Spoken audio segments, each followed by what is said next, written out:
Am I the a-hole for telling my pregnant daughter-in-law the world does not revolve around her? I, 54, and my husband Rick, 57 male, have 3 kids. The oldest, Kurt, 29 male, is married to Becky, 28 female. She's normally a good daughter-in-law, and I try to be a good mother-in-law. We have had a pretty good relationship through the years. Issues have only popped up in the last few months since they are now expecting a baby in November. It is relevant to this situation that Kurt is technically my stepson, but I am the only mother he has known. Becky is becoming increasingly difficult. She expects everyone to bend to her will because she is pregnant or because she is the mother of our grandchild. Recently, Rick and Kurt were talking about our finances, and Becky started making suggestions about what money we should start saving for our grandbaby. That same day, I served lunch. I made chicken for Becky because she isn't eating cold cuts. She made a few comments about the cold cuts that she didn't have to eat. She also made a few comments about the wine we served. She does not want Kurt drinking while she's pregnant, but he didn't agree to this. My husband and I have a second home that we just redid, knocked down the original. The new home has 3 floors. First, bedroom/hangout space, second, middle living and master, third, bedrooms. This had been in the works for years, so our kids are very excited to all go this summer. We're all set to go for our first trip in July.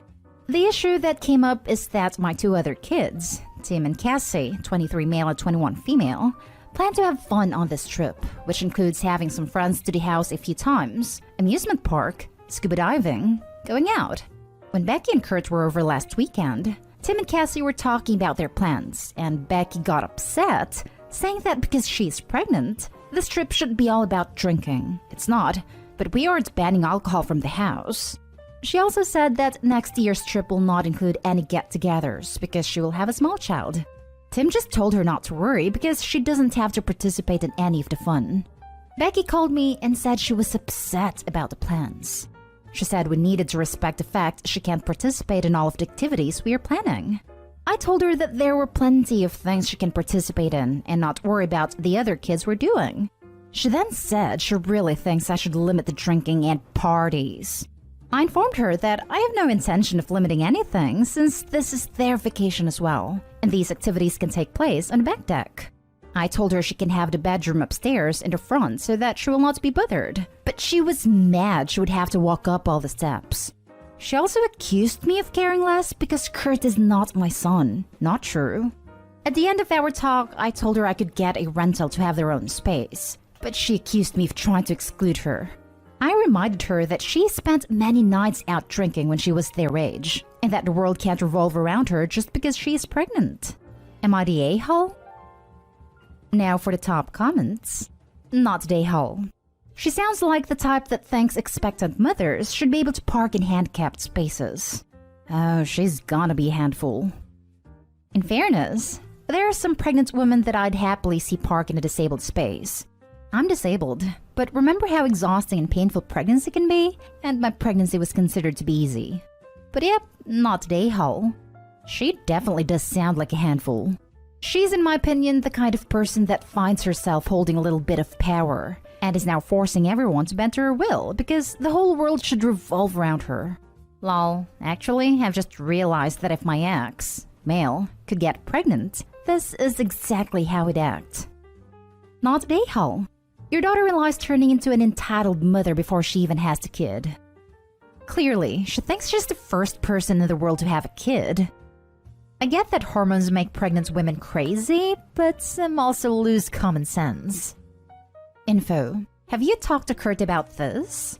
Really, this I can't drink so nobody should, or I can't go on a roller coaster so nobody should, translates into there should only be activities that I can do or want to do.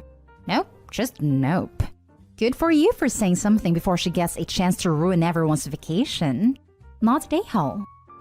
Yes, Kurt is not a fan of the nobody can thing, which is why he did not agree to stop drinking while she's pregnant. Now for the next story.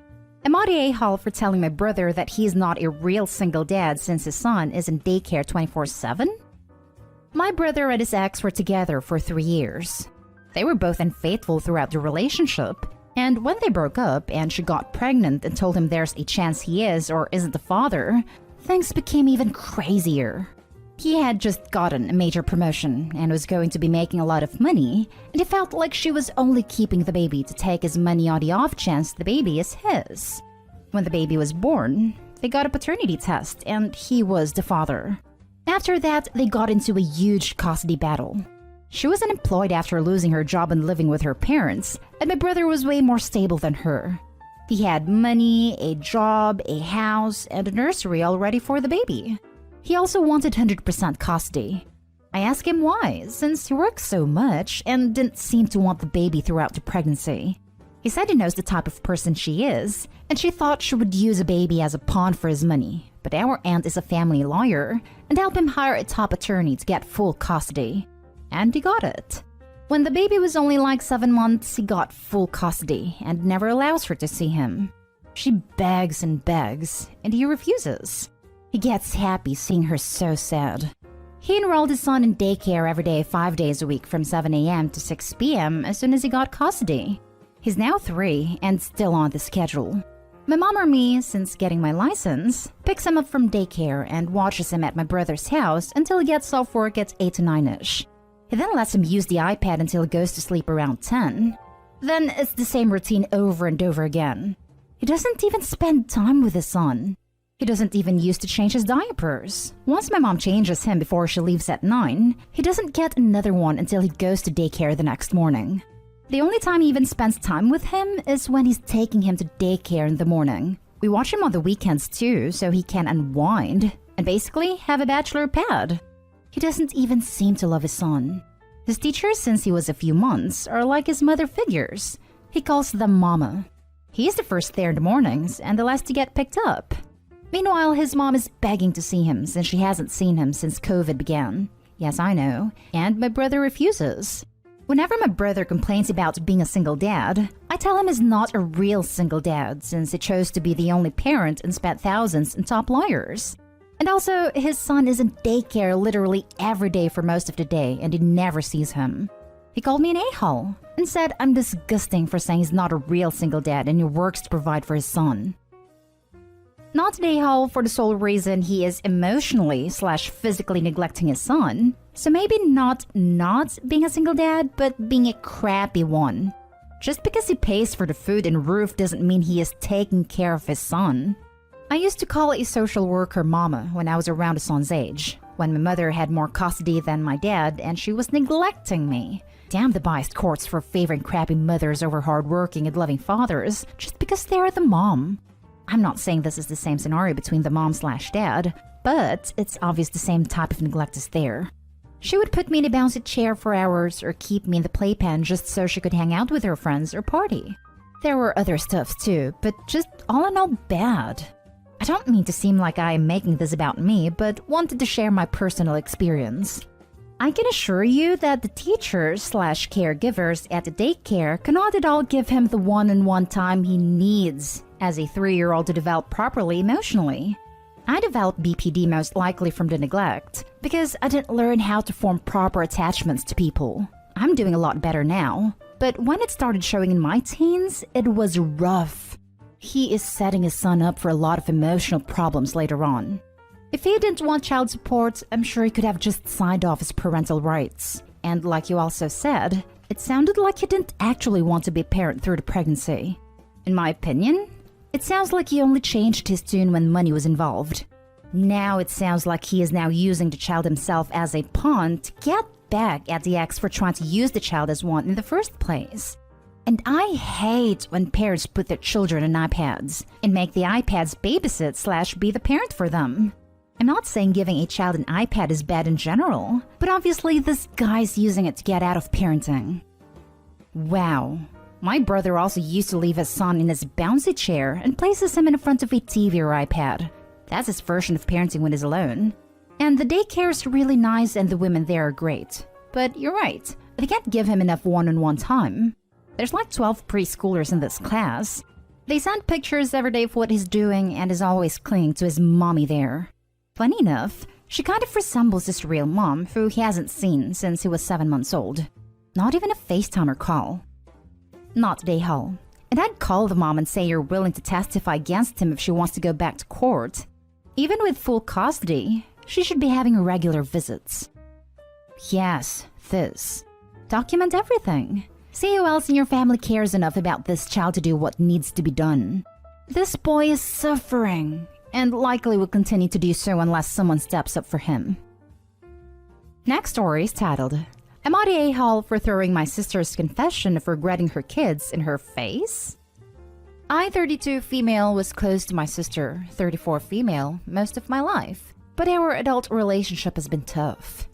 My sister has 5 kids with her husband. The youngest was born in February of last year. I have been trying to conceive with my husband for 8 years now. I knew I had fertility issues prior, but it has been heartbreaking trying to have a baby and being unsuccessful. We have been open with our families about our struggles, and most people are really kind and supportive. But my sister has been... I don't know how to describe it. Ever since her first pregnancy, she has told me about how she didn't want to be a mom, how she was considering termination, and every time I would support her. And then she would have her babies and she would admit regretting not terminating them. She would say her husband wanted the kids, and she knew it would ruin their marriage, so she had them and would fake it. She never stopped confiding in me, even when I asked her to. I told her it was a hard topic for me to be involved in while I was struggling. She would act like I never said anything. Then a few weeks ago, my parents told me they had saved some money for my husband and I to help us have a baby. I thanked them. They said they hoped it could bring us the luck we needed. My sister was there, and maybe she was jealous or something because she started joking that my husband and I just needed to have us and how easy it is to have a baby. And then she joked that I must not be a real woman if I can't get pregnant. My parents were furious and told her it was a nasty thing to say. And, well, they scolded her. But then she said I would be a crappy mom, and that's why the universe wouldn't give me a baby. And I might have lost it a bit. And I told her, well, at least I wouldn't regret having my kids after they were born, and wouldn't be thinking I should have had a termination when they're already living, breathing babies. She was furious, and my parents were shocked. She called me an a-hole and told me she confided in me in confidence, and I feel guilty because she did, and because I was the only person who ever knew how she felt, and I lashed out in the heat of anger. Am I the a-hole? Now for the top comments. I thought this would be an everyone sucks here, but honestly, not the a-hole. Your sister was being vile. You're not a real woman because you can't get pregnant was hard enough. But you can't get pregnant because the universe knows you'd be a terrible mom? Atrocious. Your sister sounds all around like a bad person. I can assure you those kids will notice that they aren't wanted. I wouldn't honestly blame her if she had 1, regretted it, and stopped. But she had 5 kids. Each time knowing she didn't want them, that's cruel. You didn't go out of your way to out her to her parents about it. And I'd ask her before to stop confiding to you about this. It wasn't like what you said was even a low blow. It's apparently something she says all the time. For real, I feel horrible for the kids. I thought the post was going to turn into the sister offering her youngest to the sister since she doesn't want it. Not a a-hole. Classic case of don't dish it out if you can't take it. It was a horrible thing to say, but she knew she was saying the most cruel thing she could say in the moment. Not a a-hole. She's clearly not been respecting you over the years, and now she's mad you finally said something to her. Not a a-hole. She was definitely jealous that your parents were giving you money for whatever reason, and she had no right to say those things, even as a joke, which, let's be honest, probably had a little bit of truth to it. She was clearly only thinking about herself when she confided in you about saying those things, because anyone with common sense wouldn't have said those things to a woman who is trying to get pregnant. Especially if that woman is her sister. Not the a-hole. Now for the last story. Am I the a-hole for telling my brother and sister-in-law not to have another child? This actually happened at our family Easter, but I wanted to get some outside perspective. I, 31 male, went to my brother Jacob's place for Easter. His wife Kate and daughter Arya, 3, were of course there too. To note, Arya has Down syndrome, and she probably won't be able to live independently, and she also has a heart defect. I always assumed that Jacob and Kate wouldn't have more children, as caring for Arya is expensive and takes a lot of time. However, Jacob and I were smoking on the porch and talking about our gran, who lives in a nursing home. He mentioned how that type of care is super expensive, and how they were trying for another baby to care for Arya after they're gone. I was pretty shocked and asked him to elaborate. He said it would be cheaper to have another kid instead of saving up hundreds of thousands in trust for Arya's care. I told him that was very messed up and would make the kid feel unwanted. By then, sister-in-law had come outside and she started laying into me. She said I didn't know what it was to parent a disabled child and how I shouldn't judge. She asked me to drop the topic or leave, and so I dropped it and went to play with Arya. Did I cross a line? I know how tough my brother and Kate have it, but their plan seems unethical as hell. Am I the a-hole? Not the a-hole. Tell them they should watch My Sister's Keeper.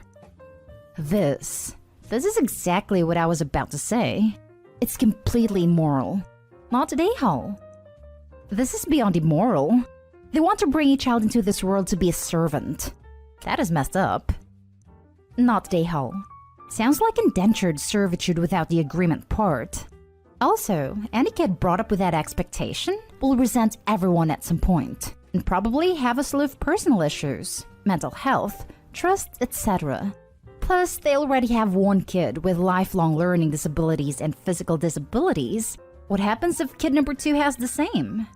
Your brother and sister-in-law are the kind of people that shouldn't have a dog, let alone kids. Agree, not the a-hole. There are quite a few AITA posts from adult kids whose parents just expect them to care for their special needs sibling and guilt them about wanting to go to college or move away and have their own lives. It's really sad. And in 16 to 18 years, we will be reading here how, apparently, I was born just because I'm supposed to take care of my sister. And I love her, and she's sweet, like a little kid though. And she'll always be a little kid. It has physical disabilities too. I don't want to go to college and go to Europe, and I don't want to already be like a parent for the rest of my life before I've even had a life. Not today, ho. And every comment will be telling them to go no contact. Then a follow-up post from the parents wailing about how they did everything for their child and how could they.